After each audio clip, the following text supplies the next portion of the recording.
Sa detalye po ng ating mga balita, bibilhin ng National Food Authority ng 19 hanggang 24 pesos ang palay ng mga lokal na magsasaka sa Bulacan. Alinsunod dyan sa utos ni Pangulong Ferdinand R. Marcos Jr. na tulungan silang patasin ang kanilang kita matapos magreklamo dahil sa pambabarat ng mga trader. Si Gab Villegas sa report. Umaaray si Mang Rodolfo sa kanyang aning palay sa San Ildefonso, Bulacan. Nalugi raw kasi siya matapos baratin ng mga trader. Yung harvest ko po kahapon, bali 12 pesos lang po nakuha ng trader. Para po kumita ang magsasaka, at least po dapat nasa mga 20 pesos ang bilihan sa press. Kung may 4 ka pong anak at malulugi ka pa po dun sa bentahan sa ngayon na 12 pesos, hindi mo muna po mapag-aaral yung mga bata.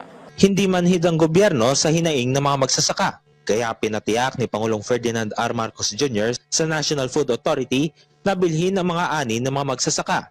Para kumita si Mang Rodolfo, bibilhin ng 19 hanggang 24 pesos ang kada kilo ng palay. Higit na mas mataas sa 11 hanggang 16 pesos lang nabili ng traders. Doon sa 19 at saka 24,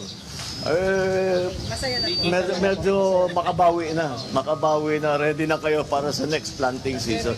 Hindi na nagdalawang isip si Mang Rodolfo na ibenta ang kanyang natirang ani sa NFA. So at least po, medyo kikita po kami ngayon. Si Nanay Len naman, uuwing nakangiti. Sulit daw kasi ang presyo ng gobyerno sa pagbili ng kanyang palay. Sa NFA, talaga pong sasabihin namin na kita kami.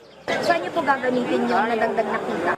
Yung iba po talaga yung pampuhunan. Yung natitira pong kita, yun na lang po yung pwedeng itabi natin para sa kinabukasan dahil paghahanda naman po, tumatanda na. Pinag-aaralan na rin ng Pangulo ang pagpapatupad ng floor price. Pagtatagda ito ng presyo para maiwasan ang pagbagsak ng presyo ng palay. Kagaya sa tobacco, doon sa amin sa Ilocos, may floor price.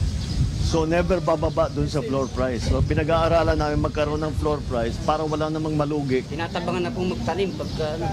Siyempre, bakit pa? Lugi ka, alam mo na, malulugi. Yun ang una namin, both sides, kaya nga binabalanse nga namin yung presyo para sa namimili sa palengke at saka yung buying price naman na galing sa mga farmer para magandang sitwasyon. Siniguro rin ni Pangulong Marcos Jr. ang ayuda at interbensyon ng gobyerno para sa mga magsasaka. Patubig, pinapatibay namin yung patubig. Tapos andyan ang DA para lagi kayong binibigyan ng suporta para sa mga pataba, payuda, pesticide, pati yung variety. Para maganda yung variety kasi nagbabago ang panahon eh. Nagbabagyo, masyadong mainit. Magdaragdag ng 36 na bodega ang NFA para sa mga palay. Magpapatayo rin ng price processing facility kung saan maaaring dalhin ang mga basang palay para hindi masira. Bibili rin ng higit 70 truck ngayong taon para hakutin na ang mga ani ng mga magsasaka. And next year, another 150 trucks bibilihin natin. No? To complete total of 600 trucks nationwide by 2028. Doon napapasok yung, sige, tayo na ang didiretso talaga sa magsasaka. At mas gugustuhin na natin bumili ng fresh na palay. Sa susunod na taon, maglalagay na ng Kadiwa Store sa 365 bodega ng NFA. Gab Humilde Villegas para sa Pambansang TV sa Bagong Pilipinas.